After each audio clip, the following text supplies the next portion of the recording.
Welcome to Backstage with Richard Ridge. I'm at the legendary Sardi's with Broadway's latest and final Frankie Valli in the Tony Award-winning musical Jersey Boys. Please welcome from Dancing with the Stars, Mark Ballas. Welcome to Broadway. How does it feel? It feels amazing. It's a dream come true and an honor and a huge responsibility all at the same time. And it's been something I've, worked for and thrived for and been passionate about since I was a young boy. So this is, to finally be here it's pretty cool. Is it all surreal? I mean, this is something you wanted to do. Was it always a dream to come to Broadway? It's always been a dream of mine. I'd say from a young age of 4, 5, my family and I, especially my nan and I, we would go see a lot of West End musicals because I grew up in the UK. So we went to, we would go every other week, and I've seen so many musicals, and I've seen Les Mis 37 times. 37. I had to write a paper on it for college, and we would get tickets because we went to a theater school. So we would all, hey, you guys want to see Les Mis tonight? So we would go and watch it. I've seen Jersey Boys before, being in it probably like 12 or 11 or 12 times, and Jesus Christ Superstar was one of my favorites growing up. Starlight Express. I've seen them all.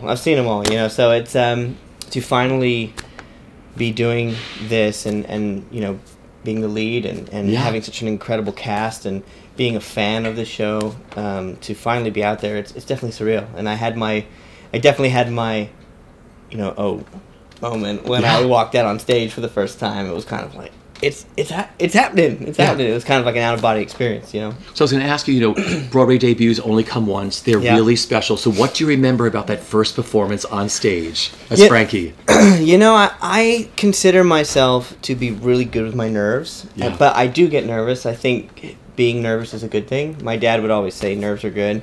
But when I was standing in the wings, while the guys are starting silhouettes, I was a little nervous, but as soon as I skipped out to do silhouettes, my heart was like, and the eruption from the crowd almost startled me. Like, it was so loud. So it was wild, man. And I think, I come down the stairs and I sit and I kind of wait until, Tommy and Nikki have done their song, Apple of My Eye. And I was just trying to breathe and just like, all right, calm yourself down. You've done this a million times in rehearsal. It's fine, And then once we got into a groove, it just kept going. And I think now it's just my third week. Yeah. I'm starting to know where I'm at and being able to be comfortable and kind of find the pace, when to push, when to pull back. So it's funny. I discover something new every show we do. Yeah. Let's talk about the first time you saw yourself in the mirror, dressed up as Frankie, makeup and all. What do you remember thinking? I have a picture. I took a picture of the mirror and I sent it to my whole family. It was just cool. Like, I had the suit on, with the tie, and the hair was all gelled up. And the first time I was in the costume, it was for the shoot, for the posters and everything. So it was the whole cast was there, and we were standing on stage, and they were kind of putting us in positions. And Danny Austin, who I worked with for the whole rehearsal, he kind of putting me in position, and I said to him, I gotta stop for a second. He's like, why? What's that? I was like, I'm having that moment right now. He's like, this is actually happening. He was like, soak it in, baby. So it's been good.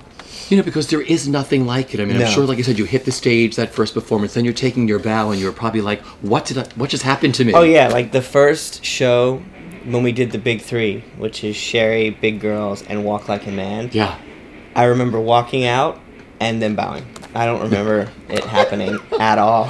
Yeah. And I turned to Nick Jamard and Matt Bogart, and I was like, did that just happen? He's like, yeah, man, that just happened. And then they walked out of the wings. I was like, yeah, it happened really quick, So you said you saw this 12, 15 times or whatever, Jersey Boys? Oh, yeah, I'd seen it in the West End. I'd seen it in Vegas. I'd seen it here numerous of times. I grew up listening to the Four Seasons. Yeah. My grandfather was a fan. My dad was a fan. So I was very familiar with the music for a long time. And I remember when the show came out in 06, and I think it got to England in 07, I think. I remember hearing the soundtrack, and then all my buddies from college going to watch it. And I just remember sitting in the audience and being like, I'm going to do the show one day.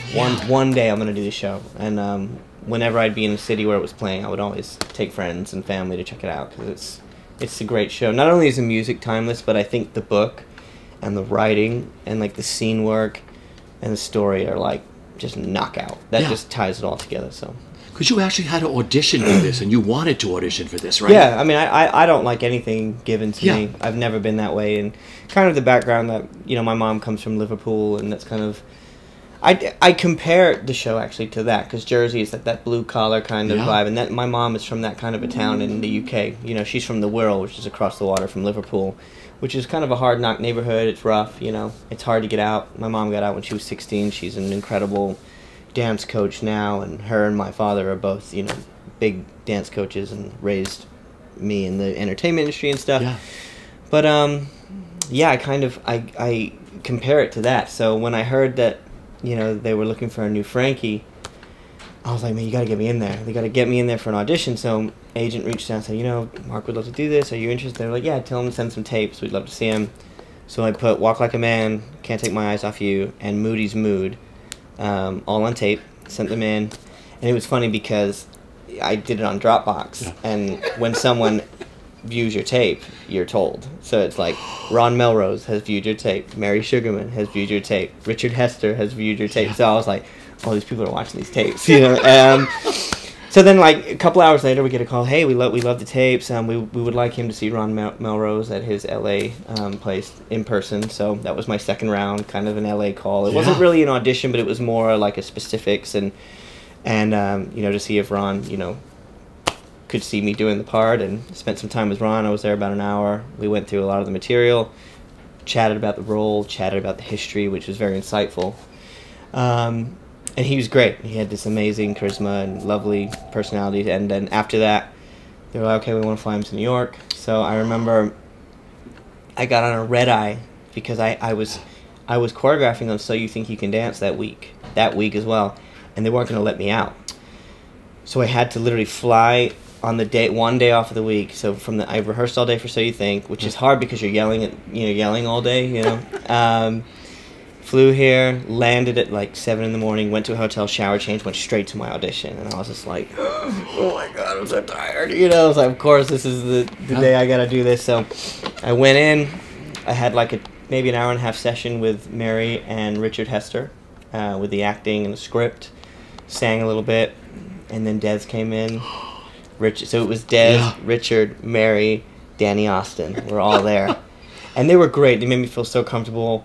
And for some reason, I was nervous, and I was very, like, attentive, but I was, you know, I felt comfortable. And sang the songs, did the dance round, took a break, came back in, did it all again, and then that was it. And I got the call 2 minutes before I took off to fly back that I got. Okay, so you were on an airplane, right? I'm on the airplane. Were you ready to take off or ready something? To take Tell off. me, yeah. We were delayed 2 hours.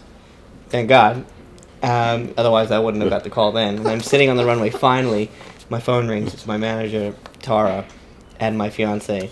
She's like, Mark, and she's British. Yeah. She's like, Mark, I've got splendid news. And she's like tearing up. She's like, you've got it, Mark. You booked the role. And I was like, oh, what? Like, it's day of, you know. And then the air stewardess is like, excuse me, sir, you're going to have to turn off your phone. I'm like, please, please, please, 2 minutes. You don't understand. I'm going to Broadway. I'm going to Broadway. You need to give me a second. And, you know, it was like, I can't explain that feeling. Yeah. You know, and I kind of like teared up a little bit. My mom was on the phone. My fiance, we were all like, oh, I can't believe it. And then, you know, the guy next to me was like, what happened? And I was like, you know, this, and he was, oh my God, and the stewardess and everyone. We had champagne on the plane. It was awesome. Thank you, United Airways. What a great way to find out. Yeah, it was cool. But Frankie Valli and Bob Gaudio have to sign off on you too, They do. right? Yeah. That's the final thing. Yeah. You know, they send your audition in the room to Bob Gaudio and Frankie, and if they say no, that's it, you know. Then you're done. That's it. So, but Bob was really enthusiastic, and so was Frankie, and they gave the go-ahead, and I got to work with Bob Gaudio, which was really cool, and he's an amazing man. Yeah. Really cool, and exactly how they portray him, very chilled back. You can tell he's all about the music and the vibe, and working with him was definitely a big moment for my life. Sure. And you got to meet Frankie Valli I did. last week when he was on Broadway? Yep. All right, so pinch me moment, what was that like? You know, I don't really get starstruck, but I had a solid 2 minutes of just, like, I could just feel my face. Thank God for Matt Bogart, because I just wasn't saying anything. I was just, like, standing there. I'm like, you're the guy. You're the guy. The guy. And it's standing right here before me, and it's like, you know, I go on his journey for 2 hours every night, and then to meet that guy is like... And you addressed as him.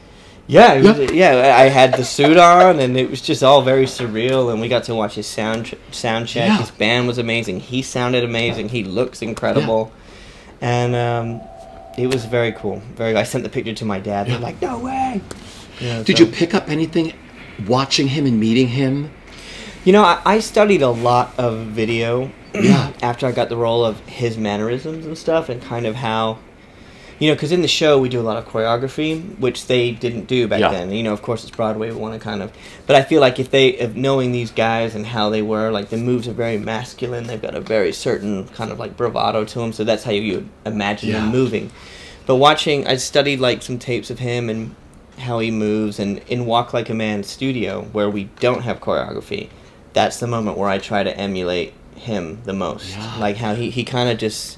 He has this like left hand thing, and he's just very still and like kind of like licks his lips and has this like cool thing about him. So I'd say that's the one moment where I try to emulate what I've watched. Yeah. You know, dozens and tapes over, and then when we're doing the choreography, it's all about doing it clean and keeping it tight. But I would say meeting him and just seeing how he's so chill. He's very soft spoken and comfortable in his skin and vibe, and it's pretty cool. You are too on stage. Thank you. You bring this incredible, you bring your own self to this also, which I love. Thank you. Because I've seen a lot of this during the run, but you add this whole other element to your Frankie Valli, which I think is amazing. You're sensational in the show. You sing it beautifully. Thank you.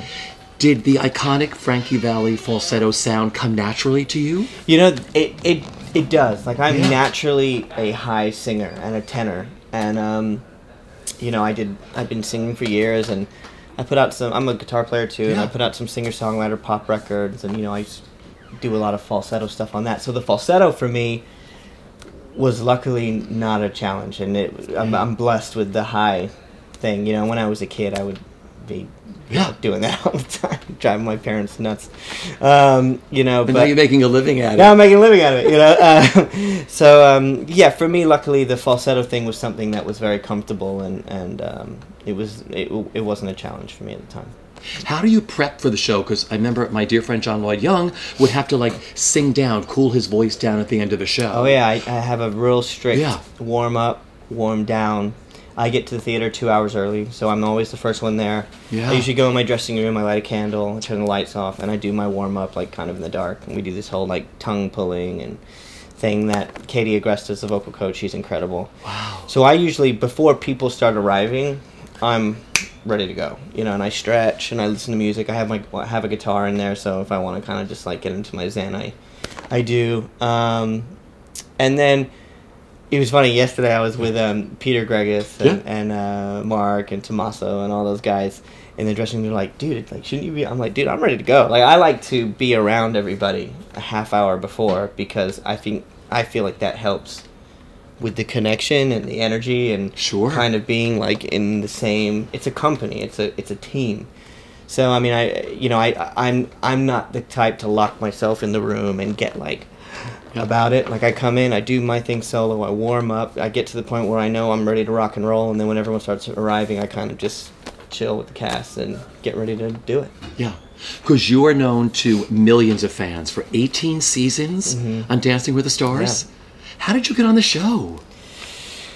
I don't know. It just kind of happened, to be honest. You know, I just finished doing a 10-month UK national tour of the Buddy Holly musical, which I was in, and I'd been out auditioning for other shows. I had We Will Rock You, Dirty Dancing, Footloose, and Chicago kind of in the works. And I was kind of picking which one, and, you know, one was a tour and the others were West End, and then this kind of came up. You know, I always danced on the weekends. My parents are ballroom dancers and teachers. So when I was a kid, I was interested in ballroom dancing because it just seemed like a very suitable way to meet girls. You know, if I dance with a girl for like 3 hours, this is awesome. You know, so I started doing it, and then I started competing, and I did pretty well for the UK and for, you know, I danced for England at the time, and I did good, and I danced with Julianne Hough. She was my professional partner for a long time, and then I kind of stopped doing it because I didn't that wasn't me. That wasn't what my life was meant to be. I wasn't meant to be a competitive ballroom dancer. It was a hobby that turned into something that I luckily had the opportunity to travel and do well with, but it wasn't what drove me. And I remember it was a Sunday. No, it was a Friday, and I got a call from Dancing with the Stars. I'm like, hey, I'm at home. Hey, we got this show. This is how it works. And I remember being like, who's going to watch that? That sounds weird. I said, let me call you back. So I hang up the phone. I go into the kitchen, and Derek, who's like a foster brother to me, we grew up together. My mom took him in when he was 11. He was frying an egg in combat shorts, no shirt, and flip-flops, frying an egg in the kitchen. His phone rings.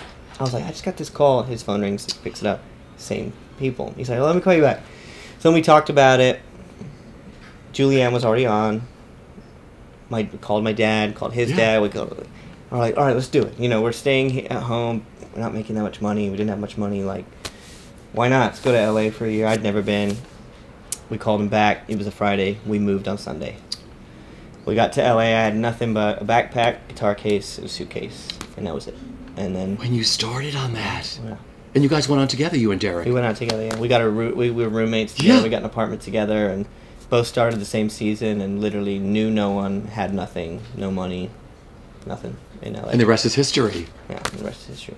So have you taken anything away from all those years, all the artistic work you've done on Dancing with the Stars? Have you used any of that in your performance for Frankie or working with Jersey Boys? I think it's definitely helped me in preparation in the sense of being prepared for anything. Yeah. Because I think when you're on Dancing with the Stars, the one thing as a professional that you need to learn is that it ain't about you. It's about your partner, and you have to, of course, it's on you to create the choreography and pick the music if your song clears and come up with a theme and come up with a concept and make sure that your partner can do it and that they're comfortable and knowing when to push and when to pull back or when to maybe change something if they just can't get it. Yeah. There's so many responsibilities designing the costumes, it's so much is put on the pro, but at the end of the day it's about showcasing the celeb. And when you've done the show as long as I have and you've had really gifted partners and not so natural partners, you learn how to work on the fly, and there's going to be times where they black out. There's going to be a time where something falls out of the hair or your costume gets stuck or you fall over or all this stuff happens, and it's live. That's the same as being on Broadway. It's live. There is no cut. There is no take two. There is no let's rewind and do it again. It's like you're in the moment and this is how we're doing it. And I think being responsible for so many incredible contestants on the show, it kind of geared me for that.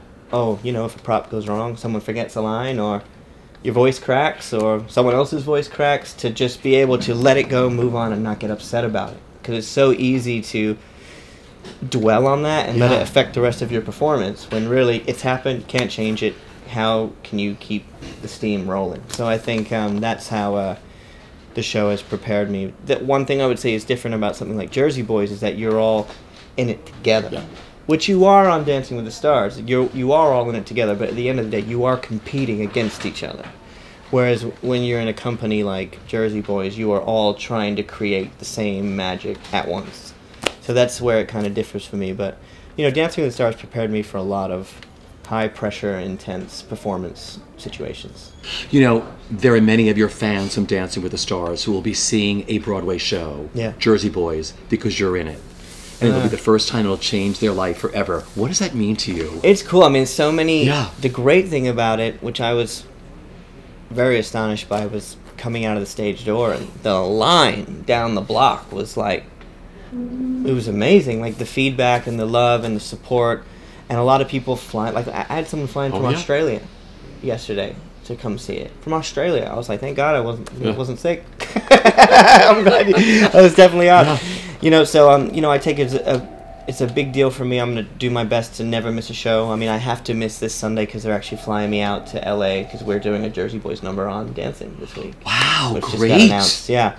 So I'm going out to do that. So I'm unfortunately not doing this Sunday matinee, but that feeling, and so many people being, I've never seen a Broadway show. I came to see it. Like, the fact that it's bringing people to Broadway, so hopefully that'll kind of encourage people. I had such a great time at Atlanta. I Yeah. want to go see another show and go see another show and keep this community alive, because this is something that's, you know, theater's been going on for centuries, and it's something I would never want to see, you know, die out. And Yeah. it's such a beautiful thing. It's such a unique thing, and I love that. The support has been great.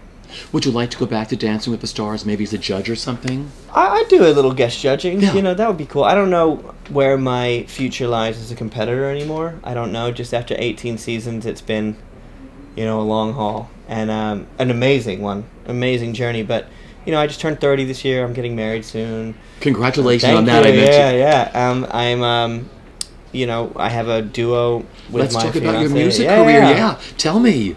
Yeah, my fiance BC and I have a band called Alexander Jean. Yeah. Which has been going really good. We just did before Jersey Boys, we did a 25 city tour. We traveled around. We did a show every night. It was great. The EP was #1 on the singer-songwriter chart. The single was #1 on the singer-songwriter chart, and also went top 10 on the pop chart. Went to #6, which was cool. And we're doing this ourselves. We're independent, and you know, it's just her and I. The music is very soulful. It's got like rock influence, singer-songwriter vibes, but still very much pop music at the same time. So it's kind of a mesh of our style. She's an incredible rock singer. Oh, yeah. And you know, I'm a flamenco guitar player, so it's very percussive, the playing. And that's been great. You know, what's cool about this is I get to do a show every night on Broadway, which has been something I wanted to do my whole life. And during the day, we're starting to write our second record. So after the run, which is going to end on January 15th in Jersey Boys, we're going to go and record the second record. So I was going to ask, what does it mean to you being the final Frankie Valli on Broadway? I mean, it's amazing. It's definitely a massive responsibility, because there's been some incredible guys that have come out and played this role. You know, I was a huge fan of John Lloyd Young. I really loved Jared Spector. Seen some guys in the UK. Ryan Malloy was great, and you know, I got to meet Dominic and hang out with him a little bit as I was kind of tracking his show. And so, you know, to be the final guy it's great, man. It's a huge honor. It's a massive responsibility, and you know, I'm honored to be chosen for this. You are so good at what you do. My final question that I want to ask you is, what is the best bit of advice that you've been given that you live by? You know, like, I think I've been given this advice for a long time, but I've just now, maybe at age, I'm 30 now, but I was probably 28 when I finally took it, is to be happy in the moment. You know, for such a long time, I think I was basing a lot of my happiness on, oh, well, if I'm here in a few years, I'll be happy. If I make this much money by then, I'll be happy. If I'm playing this or doing this show and that show or whatever, I'll be happy, rather than just being happy in the now. And ever since I started doing that, things that I've strived for and been passionate about have started to happen. Yeah. And I've been relentless and not giving up. And, you know, in this industry, you're going to hear no a million times. You're going to be told you can't. You're going to be told you suck. You're going to be told you're going to have, and especially in this generation, you're going to have people on Instagram and Twitter just running their mouths. Yeah. And you got to let it just roll off your back. By all means, defend yourself and be who you are, but you have to let it go over your head, stay focused, and keep striving for that goal, because if you are that passionate about it and you are willing to sacrifice everything to achieve it, it will happen.